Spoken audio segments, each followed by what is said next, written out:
Traduction française. Le Brésil vient de subir un coup énorme.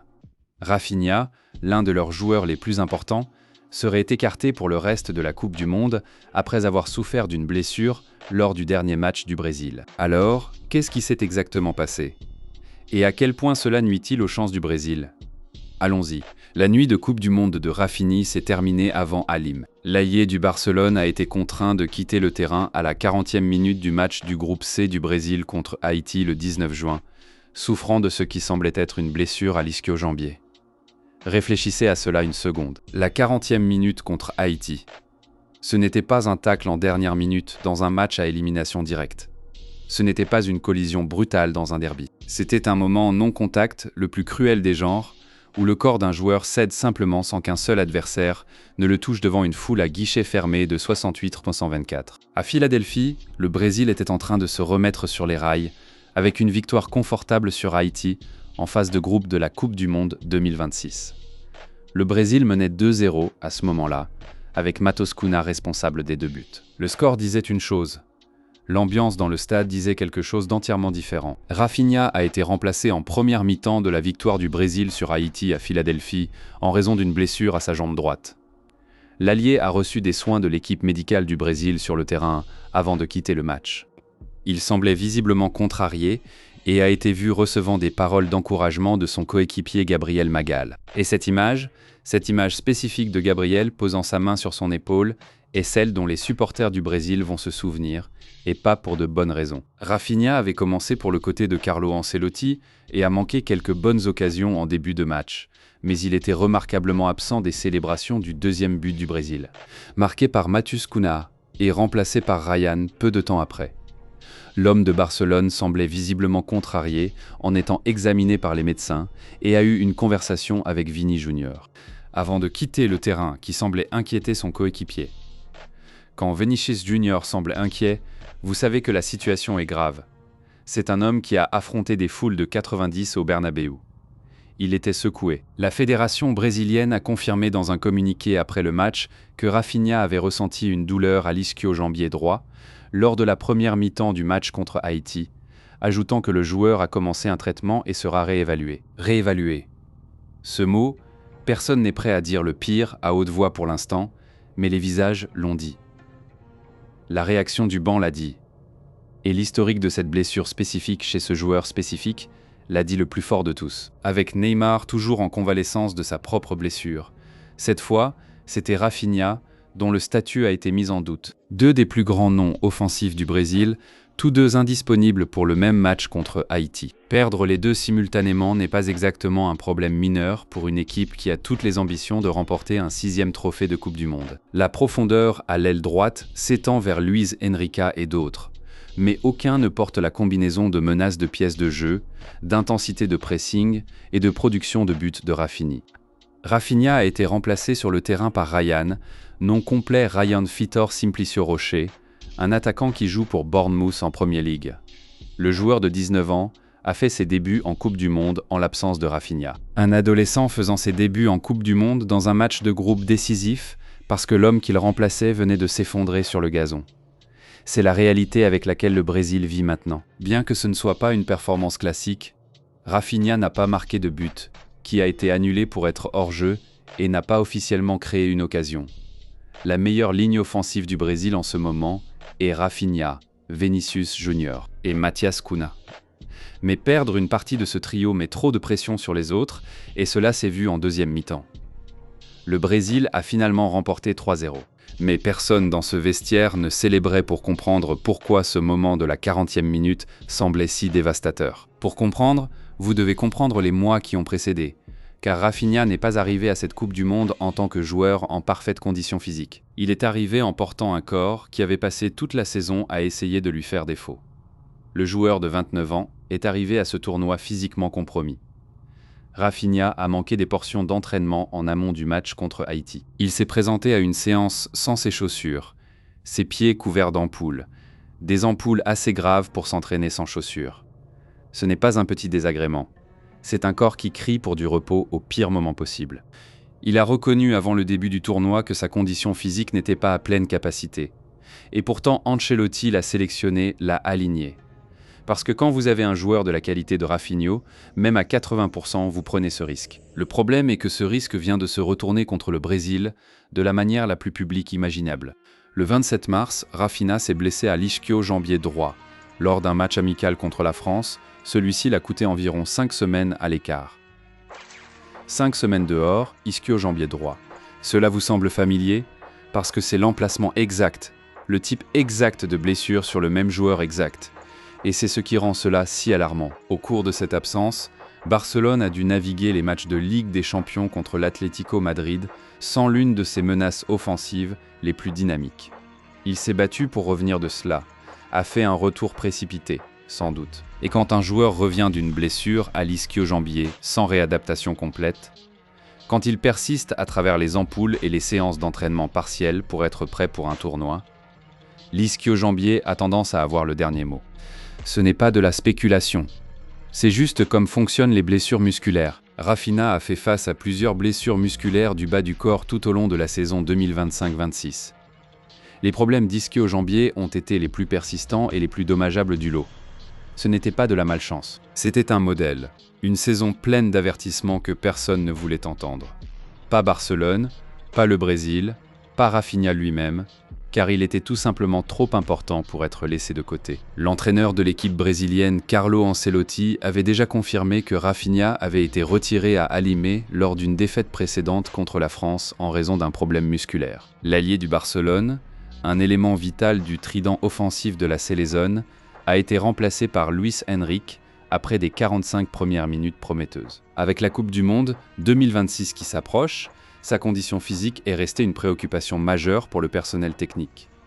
Donc, le personnel d'entraînement savait qu'il avait vu cela auparavant. Le même retrait à la mi-temps, le même problème musculaire, le même langage prudent à la conférence de presse après. Et pourtant, avec la Coupe du Monde en cours, il n'y avait tout simplement pas d'autre option que de le jeter dedans et d'espérer que l'étendue de la blessure de Raphinha ne sera connue que lorsque d'autres tests seront effectués. Mais sa réaction après une possible rechute du même problème qu'il avait, il y a seulement 3 mois, pourrait signifier très mauvaise nouvelle pour ses espoirs de jouer un rôle dans le reste de la Coupe du Monde. Une rechute 3 mois après la première lors d'une Coupe du Monde. Le timing de cela est suffisant pour vous couper le souffle. Ancelotti a confirmé que Raphinha subirait des tests pour sa blessure et que Neymar était sur la bonne voie pour être avec l'équipe pour le match contre l'Écosse. Donc Neymar pourrait revenir, mais Raphinha pourrait ne pas être là pour jouer à ses côtés.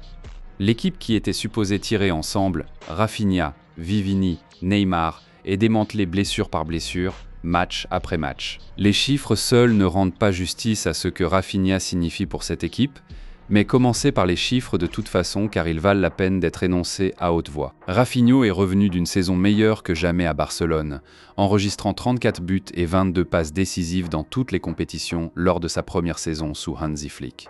34 buts, 22 passes décisives en une saison pour le meilleur club de la planète. Il a émergé comme une figure clé sous Flick, en particulier dans les moments cruciaux, créant 91 occasions, délivrant 215 centres et prenant 140 corners, s'établissant comme une menace créative à partir de pièces de jeu et du jeu ouvert. Son rôle s'est considérablement élargi et il a été décisif 48 fois dans toutes les compétitions, finissant par gagner le brassard de capitaine. Le brassard de capitaine à Barcelone. Ce n'est pas quelque chose qu'il distribue à n'importe qui. Cela vous dit tout sur le respect qu'il avait accumulé, non seulement en tant que footballeur, mais en tant que leader. Comme Vinicius, la carrière de Raphinha avait suivi une trajectoire ascendante abrupte depuis la Coupe du Monde précédente, culminant avec sa nomination au poste de 3e capitaine de Barça. Et cette mentalité de capitaine, elle s'est transposée à la configuration de l'équipe nationale. Raphinha était le meilleur buteur du Brésil en qualification avec 5 buts. Pas Neymar, pas Vinicius, Raphinha. C'était lui qui traînait cette cellule vers la ligne d'arrivée quand cela comptait le plus. Le capitaine du Brésil, Marinhos, l'a dit clairement en décrivant ce que Raphinha apporte à l'équipe, disant qu'il a toujours pris ses responsabilités et son coéquipier du Barcelone, Lamine Yamal, l'a décrit comme quelqu'un qui m'aide beaucoup et donne l'exemple à tous les jeunes joueurs de l'équipe. Leadership, pièce de jeu, pressing, créativité, notation. Vous ne pouvez tout simplement pas remplacer cette combinaison par un nom du banc. Pour Carlo Ancelotti's Brésil, Raphinha fonctionne comme le moteur offensif du côté droit, pressant, conduisant, créant des pièces de jeu et menaçant le but de ses positions larges. Il a contribué 2 tirs et 3 occasions créées dans le match d'ouverture du Brésil contre le Maroc 1-1. C'était même dans un match où le Brésil n'était pas à son meilleur, où le résultat était décevant, où la performance était plate. Rafinha était toujours celui qui faisait bouger les choses. Et maintenant, pensez à ce qui s'en vient. Le dernier match de groupe du Brésil est contre l'Écosse au Hard Rock Stadium à Miami, le 24 juin. Puis viennent les tours à élimination directe, le tour de 32, les quarts de finale. La demi-finale, potentiellement la finale le 19 juillet. Le Brésil est entré dans ce tournoi avec ses ambitions fixées sur la fin d'une attente de 24 ans pour un 6e titre de Coupe du Monde. Chacun de ces matchs restants devient plus difficile sans leur capitaine sur le flanc droit. La Sélézone attend depuis 24 ans depuis avoir été couronnée championne du monde, mais aura besoin d'un Rafinha en pleine forme et au sommet de sa forme s'ils veulent avoir une chance de succès. Le mot « complètement en forme » fait beaucoup de travail dans cette phrase en ce moment. Voici la chose à propos du Brésil de Carlo Ancelotti. Cette équipe allait toujours être testée. Elle a été construite sur la star power, pas sur la profondeur. Et en ce moment, la star power se compare dans les salles médicales. Entraîné par Carlo Ancelotti, le premier non-brésilien à prendre la charge de l'équipe nationale, l'équipe sélézone est déséquilibrée et manque de profondeur et du talent extravagant des générations précédentes. Ce n'est pas un reproche aux joueurs, c'est juste la vérité sur la situation du football brésilien en 2026. Le pays qui a donné au monde Pelé, Ronaldo, Ronaldinho, Cafu, Roberto Carlos, ce tapis roulant ne produit plus au même rythme. Et Ancelotti, malgré tous ses trophées et toute son expérience, travaille avec ce qu'il a. Il y a un grand trou dans la première ligne du Brésil sans Rafinha, ainsi que Neymar et Rodrigo. Rodrigo parti avant le début du tournoi, perdu à la blessure dans la phase de préparation. La Sélézone est entrée au match contre Haïti déjà sans Neymar, qui gère une blessure au mollet, et maintenant Rafinha rejoint la liste des victimes. C'est 3 de leurs plus importants joueurs offensifs, tous indisponibles en même temps à une Coupe du Monde. La profondeur à l'aile droite s'étend vers Luis Henrique et d'autres, mais aucun ne porte la combinaison de menaces de pièces de jeu, d'intensité de pressing et de production de buts de Rafinha. Le Brésil a le talent pour absorber le coup. Vinicius Junior et Matheus Cunha, qui ont marqué 2 fois en première mi-temps contre Haïti, ont été efficaces. Mais le gestionnaire Carlo Ancelotti travaillera avec une attaque considérablement plus mince si son capitaine manque les tours à élimination directe. Et c'est là que cela devient compliqué pour Ancelotti, car le système qu'il a construit au Brésil tournait autour de l'équilibre. Rafinha sur le droit étirant les défenses et gagnant des pièces de jeu. Vinicius sur la gauche détruisant les latéraux avec la vitesse. Un attaquant Cunha, Henrich, celui qui joue les deux. Enlever Rafinha et soudain Vinicius n'a nulle part où jouer. Soudain, les équipes peuvent le doubler sans s'inquiéter de ce qui se passe sur l'autre flanc. Le Brésil traite également d'un problème de blessure continue avec Neymar qui n'a pas été inclus dans l'équipe d'un jour pour le 2e match consécutif, alors qu'il poursuit sa réadaptation d'un choc au mollet droit. Ancelotti a confirmé que Neymar s'entraînerait, puis serait réintégré dans l'équipe ciblant une disponibilité pour le match contre l'Écosse. Le plan, si vous pouvez l'appeler ainsi, est de ramener Neymar pour l'Écosse et de prier pour que la cavalerie arrive à temps. Mais Neymar, à ce stade de sa carrière revenant d'une blessure au mollet à court de conditions de match, est une proposition très différente de Neymar dans sa prime. Il peut toujours produire des moments de génie, mais il ne peut pas faire le travail de Rafinha. Personne dans cette équipe ne le peut. La joie du doublé de Matheus Cunha a été annulée par une blessure à Rafinha. Un match qui a commencé brillamment pour le Brésil a conduit à une fin inconfortable. C'est le résumé. Gagné mais inconfortable. Et ce malaise va suivre le Brésil dans chaque match d'ici là, si les résultats du scan reviennent avec de mauvaises nouvelles. Les champions du monde 5 fois se sont récemment déçus.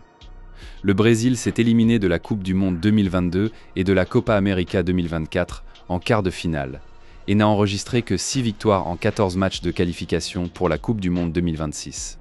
La pression sur Ancelotti était déjà énorme avant le début du tournoi. La base de fans qui s'attend à gagner chaque tournoi, les médias qui disséquent chaque décision, l'héritage des entraîneurs qui l'ont précédé, et maintenant, il gère une équipe qui perd des joueurs avant même que les tours à élimination directe ne commencent. Les résultats du scan arrivent, et quand ils le feront, ils donneront soit un soupçon d'espoir au Brésil, soit confirmeront le pire. L'étendue de la blessure de Rafinha ne sera connue que lorsque d'autres tests seront effectués au cours du week-end. Mais sa réaction après une possible rechute du même problème qu'il avait il y a seulement 3 mois, pourrait signifier très mauvaise nouvelle pour ses espoirs de jouer un rôle dans le reste de la Coupe du Monde. Le mot rechute est clé ici. Quand un ischio-jambier cède une fois, le tissu environnant est compromis. Les fibres musculaires qui se tricotent ensemble ne sont pas aussi résilientes qu'elles l'étaient auparavant. Quand cela cède à nouveau au même endroit, dans la même jambe, dans le même type de situation sans contact, la chronologie de la récupération s'étend dramatiquement. On ne parle pas de jours d'absence. On pourrait parler de semaines. Le personnel médical de Barcelone surveillera étroitement le diagnostic. Si Raphinho revient de la Coupe du Monde avec une autre blessure significative à l'ischio-jambier à son dossier, la conversation sur la gestion de ces minutes, la saison prochaine devient inévitable. Il y a donc 2 histoires en cours ici. L'histoire de la Coupe du Monde. Le Brésil peut-il survivre sans lui? Et l'histoire plus importante, qu'est-ce que cela signifie pour la carrière de Raphinho? Un joueur qui a 29 ans cette année, qui vient d'avoir la meilleure saison de sa vie, qui est censé entrer au sommet de ses pouvoirs, et dont l'ischio-jambier l'a maintenant laissé tomber 2 fois en 3 mois. En février 2016, Raphinha a quitté le Brésil pour l'Europe en tant qu'adolescent pratiquement inconnu. Une décennie plus tard, à 29 ans, il est arrivé à la Coupe du Monde de la FIFA 2026 en tant que l'un des joueurs les plus prolifiques de son époque et un nom bien connu parmi l'élite du jeu. Cet été était censé être l'apogée d'un remarquable voyage construit sur la persévérance, la résilience et la croyance en son propre talent. Était censé être ces 3 mots frappent différemment maintenant. Raphinha s'est dirigé vers sa 2e Coupe du Monde, toujours à la recherche de son premier but sur la plus grande scène internationale. Il faisait partie de l'équipe du Brésil il y a 4 ans au Qatar, mais n'a pas trouvé le filet alors que le Brésil a été jeté dehors par la Croatie au tir au but en quart de finale. Il est allé au Qatar sans un but en Coupe du Monde. Il est venu à ce tournoi avec la forme de sa vie, 34 buts, 22 passes décisives, le capitanat de Barcelone, la conversation de Ballon d'Or. C'était sa chance d'ajouter un moment de Coupe du Monde à l'héritage. Et maintenant, à Philadelphie, à la 40e minute d'un match contre Haïti, cette chance pourrait lui avoir été enlevée. Si Vinicius Junior, Raphinha et Neymar tirent ensemble, l'attente de 24 ans du Brésil pour une 6e étoile pourrait se terminer le 19 juillet au MetLife Stadium. C'était le rêve. C'était le plan. 2 sur 3 maintenant indisponibles simultanément. Le rêve devient plus difficile à maintenir. Raphinha a le talent et le désir d'inspirer le Brésil, mais aura besoin de l'aide de coéquipiers tels que Vinicius Junior si l'équipe d'Ancelotti veut avoir un véritable impact au tournoi. La question maintenant est de savoir si Raphinho sera même là pour avoir besoin de cette aide ou si Vinicius devra porter cela entièrement seul. En 2026, l'équipe d'Ancelotti cherchera à aller plus loin que 2022, en commençant par la qualification d'un groupe C qui contient également le Maroc, l'Écosse et Haïti. Ce dernier match de groupe contre l'Écosse est prévu pour le 24 juin à Miami Gardens. Si le scan de Raphinha revient montrant une déchirure importante de l'ischio-jambier, il n'y sera pas. Il pourrait ne pas être près d'un terrain jusqu'à ce que ce tournoi soit déjà décidé. Et c'est la partie que personne au Brésil ne voulait penser quand la nuit a commencé. Ils sont venus à Philadelphie en s'attendant à une victoire de routine, un renforcement de confiance, une chance de construire de l'élan. Au lieu de cela, ils attendent les résultats médicaux, réorganisant les formations dans leur tête et regardant un adolescent de 19 ans de Bournemouth remplir le rôle de leur capitaine. À 29 ans, Raphinha a marché dans ce camp du Brésil avec un mélange de cicatrices et d'autorité. Il savait qu'il n'avait pas livré une année impeccable, mais il savait aussi ce qu'il offrait. Quand le corps a coopéré, courir direct, agressivité, résultat final dans une équipe chargée de talents offensifs. Il se voyait toujours parmi les joueurs qui peuvent basculer une Coupe du Monde. Que son corps lui donne la chance de le prouver, c'est la question. Non seulement pour le Brésil, non seulement pour ce tournoi, mais pour un joueur qui a passé toute sa carrière à se battre pour être vu, pour être valorisé, pour être celui qui livre quand la scène est la plus grande. Les scans ne mentent pas. Et quand ces résultats arriveront, le Brésil et Raphinha auront leur réponse. Raphinha contraint de quitter le match de phase de groupe C de la Coupe du Monde du Brésil contre Haïti avec un problème d'ischio-jambier. Mauvaise nouvelle pour Barcelone car Raphinha contraint de quitter la phase de groupe C de la Coupe du Monde 2026 du Brésil contre Haïti. Yahoo Sports. Mauvaise nouvelle pour Barcelone car Raphinha contraint de quitter avec une blessure lors du match de phase de groupe C de la Coupe du Monde 2026 du Brésil contre Haïti. Barker Blau. Raphinha quitte la victoire du Brésil sur Haïti tôt avec une blessure apparente. ESPN. Mise à jour de la blessure de Raphinha. Dernière nouvelle après avoir quitté le match avec un problème d'ischio-jambier. Yahoo Sporting News. Mise à jour de la blessure de Rafinha. La star du Brésil souffre d'une peur contre Haïti. Heavy.